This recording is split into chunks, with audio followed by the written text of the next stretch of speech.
पहलगाम में बेगुनाहों का जो कत्लेआम हुआ है, इसने हमारे ज़मीर को झंझोड़ कर रख दिया है। पूरा हिंदुस्तान एक आवाज़ से इसको कंडम करता है। मजहबी शनाख्त को बुनियाद बनाकर बेगुनाहों का कत्ल किया जाना नाकाबिल माफ़ी जुर्म है और सख्त सज़ा का मुस्तहिक़ है।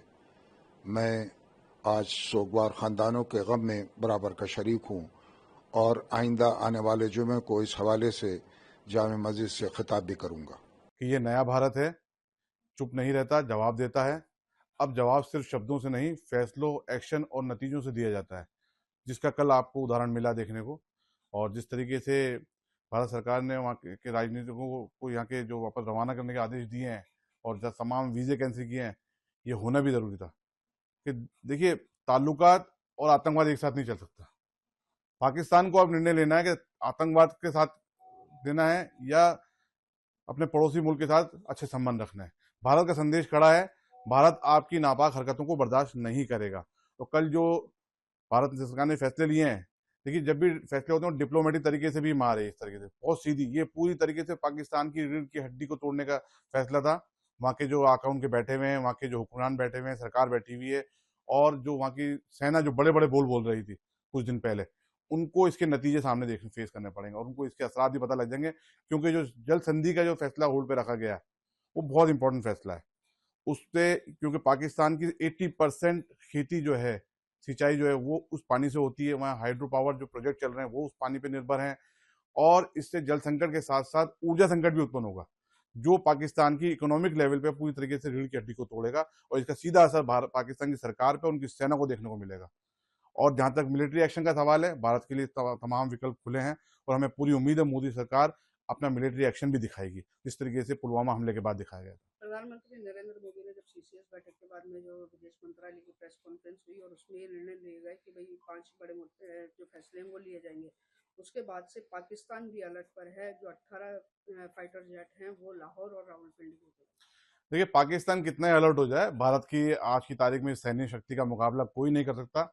भारत आज सक्षम है हर तरीके से, क्योंकि भारत सरकार का नेतृत्व तो मोदी जी जैसे प्रधानमंत्री कर रहे हैं और भारत ये सक्षम है कि पाकिस्तान में घुस करके आतंकवादी को भी खत्म कर सकता है और वहाँ की जो ये नापाक हरकत रखने वाली जो सेना जैसे ना, उनको भी सबक सिखा सकता है। अभी तो ये डिप्लोमेटिक जवाब जो है प्रधानमंत्री ने दिया, आने वाले समय में किस तरह की और जवाबों की आप उम्मीद करते हैं?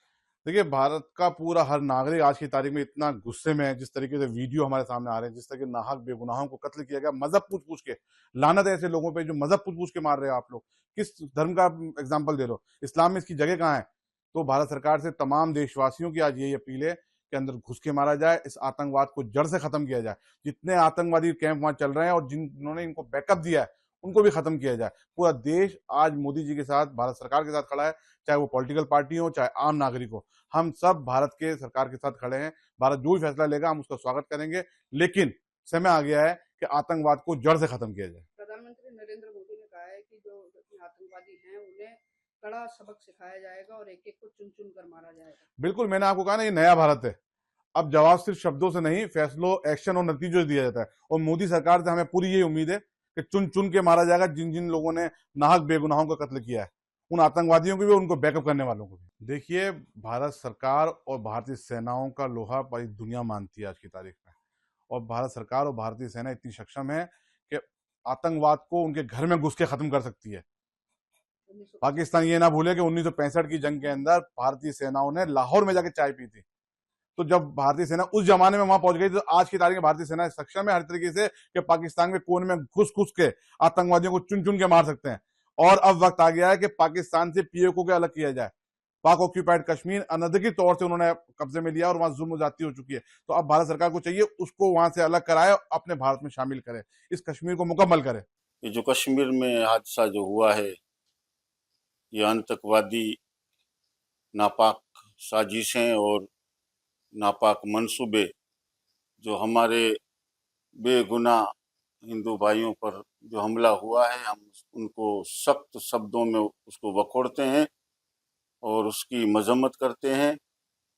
और जो भाईचारा हमारे देश में है वो हमेशा से है और रहेगा, जिसको बिगाड़ने के लिए ये पाकिस्तान की नापाक साजिशें और ये जो है इनके पालतू आतंकवादी जिसकी नापाक साजिशों को हिंदुस्तान में जो है कामयाब कभी नहीं हुए और होने भी नहीं देंगे इंशाअल्लाह।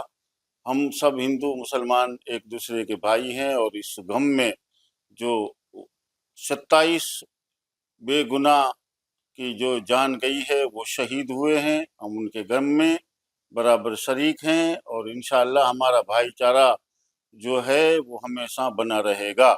हम इसको सख्त शब्दों से वखोड़ते हैं और इनकी मजम्मत करते हैं और भारत सरकार से कहते हैं कि अब जो है ये सब्र का वक्त नहीं है, अब सब्र का पैमाना छलका जा रहा है, लिहाजा इसका जल्दी से जल्दी कोई उपाय किया जाए और उन जालिमों को उनकी सजा दी जाए। और भारत सरकार से मैं तो खुद ये कहता हूँ कि वो मुसलमानों को भी इजाज़त दे और हथियार दे ताकि हम पाकिस्तान में घुस के उसका जवाब दें उसे। ये हमारा हौसला है, हमारे ही भाई बहन हैं जिनको ये दर्द हुआ है, कश्मीर में गए उनको ये दुख हुआ है, उसका बड़ा दुख है और हम अपनी भीनी आंखों से उन्हें खूब खूब श्रद्धांजलि अर्पण करते हैं।